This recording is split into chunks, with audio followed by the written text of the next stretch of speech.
അപ്പോൾ ഇതായിരുന്നു ഞാൻ സ്വപ്നം കണ്ട ആ ഒരു കേരളം. നാട്ടിൽ നിന്ന് എല്ലാ ലഹരിയും കഴിഞ്ഞു. ആകെ ഉണ്ടായിരുന്നത് ഒരു 6 ഗ്രാമായിരുന്നു. അതും പിടിച്ചു ഉള്ളിലാക്കി. ലൈക്ക് പാബ്ലോ എസ്കോബാറിനെ പിടിച്ച് അകത്താക്കിയ മൂഡിലാണ് മീഡിയാസ് നിൽക്കുന്നത്. അതേപോലെ തന്നെ ലിയോ ഒരു ദത്തൂറ ഫാക്ടറി അടച്ചത് കാരണം നമുക്കൊന്നും പറ്റില്ല എന്ന് പറഞ്ഞിട്ടാണ് കോപ്സ് നിൽക്കുന്നത്. Guys, wake up.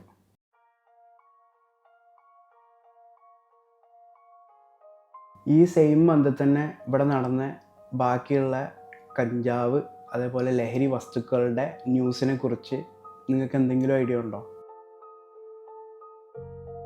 അതൊന്നും പോരാഞ്ഞിട്ട് ഈ ഒരു 6 ഗ്രാമിന് വേണ്ടിയിട്ട് news, debate, report, breaking news, channel ചർച്ച, എന്നിട്ട് ഓരോ കമൻറ്റിനെ ന്യായീകരിക്കാൻ വീണ്ടും ചാനലുകൾ മറ്റേ വീഡിയോസ് ഇടുന്നു.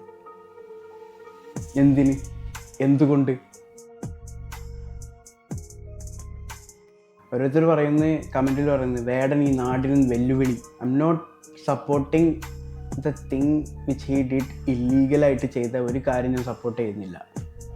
ബട്ട് വേടൻ ഈ നാട്ടിന് വെല്ലുവിളി എന്ന് പറയുമ്പോൾ അവിടെ ഒരു മീഡിയ സംഭവം ഒന്നും കാണാണ്ട് അതിൻ്റെ ഇടയിൽ കൂടെ 50 കിലോനും 100 കിലോനൊക്കെ ഇറക്കി കൊടുക്കുന്ന ആളുകൾ സിമ്പിളായിട്ട് അവിടെ കൂടെ പോകുന്നുണ്ട്. ഒന്നിന് പുറകെ ഒന്നായിട്ട് മീമ്, ട്രോള്, എന്തോ ഒരു ആഘോഷമാണെന്നറിയോ മൊത്തത്തിൽ. മീഡിയ ഒക്കെ വിചാരിച്ചിട്ടുള്ളത് ഡ്രഗ് എംപയറിനെ പൊക്കി ഇട്ടു, താഴേക്കിട്ടു, ഇനിയൊന്നുമില്ല, നാട് സുരക്ഷിതമായി എന്നുള്ള മൂഡിൽ.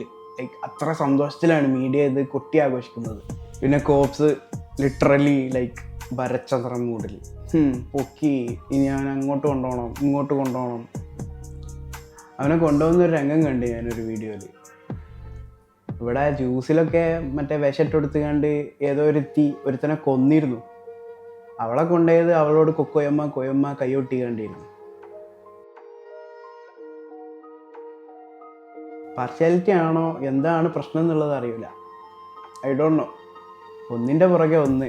ആദ്യം കിട്ടിയത് ഒരു ലഹരി വസ്തു, അവിടെ നിന്ന് റൂമിൽ നിന്ന് ഒരു ആയുധം പൊക്കി എന്നൊക്കെ പറഞ്ഞിട്ടായിരുന്നു ന്യൂസ് വന്നിരുന്നത്. ആയുധം, ഒരു മഴുക്കൊക്കെ നാട്ടിൽ ലൈസൻസൊക്കെ വേണോ? എനിക്കറിയില്ല. അതായത് ഷോക്കൊക്കെ നമ്മൾ ഉപയോഗിക്കുന്ന ഒരു സാധനം. അവൻ്റെ പേര് വേടൻ എന്നാണ്. അവൻ പറയുന്നത് അങ്ങനത്തെ വരികളാണ് അവൻ്റെ അടുത്തുള്ളത്. സോ ഷോപ്പീസായിട്ട് ഉപയോഗിക്കാൻ വേണ്ടി വാങ്ങിച്ച ഒരു സാധനം, അതിനങ്ങോട്ട് എക്സാജറേറ്റ് ചെയ്തിട്ട് TRPക്കും ക്ലിക്കിനും വേണ്ടിയിട്ട് എഴുതി കൂട്ടുന്നതുണ്ടല്ലോ. ആയുധം പൊക്കി ഒന്ന് ഇതായിരുന്നു, പിന്നെ ആയുധം പൊക്കി, പിന്നെ 9.7 ലക്ഷം. എന്നിട്ട് ചെറിയ അക്ഷരത്തിൽ എഴുതിക്കുകയാണ്. അത് ചിലപ്പോൾ ആ പരിപാടിക്ക് കിട്ടിയ റെമ്യൂണറേഷൻ ആവുന്നു. 9.7 ലക്ഷം വേടനിൽ നിന്ന് പൊക്കി. പരിപാടി കിട്ടിയ റെമ്യൂണറേഷൻ ആവും. എന്തിന്? ക്ലിക്ക് ബൈറ്റിന് വേണ്ടിയിട്ടാ, TRP റേറ്റിംഗ് കൂട്ടാൻ വേണ്ടിയിട്ടാ. ഇതൊക്കെ പോരാണ്ട് ഇടി വെറ്റുവാനെ പാമ്പടിച്ച പോലെ ഒരു പുലിപ്പല്ല്. ഞാൻ പുലിപ്പല്ല് കിട്ടിയതിനും ഒന്നിനും ഞാൻ സപ്പോർട്ട് ചെയ്ത് പറയല്ല. ഇത് സാധാരണ ഒരു സെലിബ്രിറ്റി, കുറേ ആളുകൾ അറിയുന്ന അത്യാവശ്യത്തിന് ഹോൾഡുള്ള ഒരു സെലിബ്രിറ്റി ആണെന്നുണ്ടെങ്കിൽ ഇവർ ഇത്രത്തോളം ഒന്നും ന്യൂസിലേക്ക് പോകില്ല. ചിലപ്പോൾ അവനെ പോലീസ് പിടിച്ച് കൊണ്ടുപോകേണ്ട ആവശ്യം തന്നെ ഉണ്ടാവില്ല. അവർ ചിലപ്പോൾ അവൻ്റേതായിട്ടുള്ള വണ്ടിയിൽ പോലീസിൽ ഹാജരാക്കും. പക്ഷേ കുറച്ച് ഓവറാണ് മീഡിയാസ്. ഇതിന് ന്യൂസ്, അവയർനെസ്, അപ്ഡേറ്റ് അതല്ല പറയല്, ക്യാരക്ടർ അസാസിനേഷൻ എന്ന് പറയും നമ്മൾ. ഒരാളെ എത്രത്തോളം ഇല്ലാണ്ടാക്കാൻ പറ്റുന്നോ അത്രത്തോളം ഇല്ലാണ്ടാക്കാൻ മീഡിയാസ് ശ്രമിക്കുന്നുണ്ട്. പക്ഷെ അത് ഇല്ലാണ്ടാവില്ല. അത് വേറെ കാര്യം. 100 കിലോനെ ആക്കിയവനെ ഇത്ര പ്രശ്നമില്ല. ആ വേടൻ്റെ കൂട്ടത്തിൽ 8 ആളുകളുണ്ട് എന്ന് പറഞ്ഞിരുന്നു. ആ 8 ആളുകളെ ആരും കണ്ടിട്ടില്ല.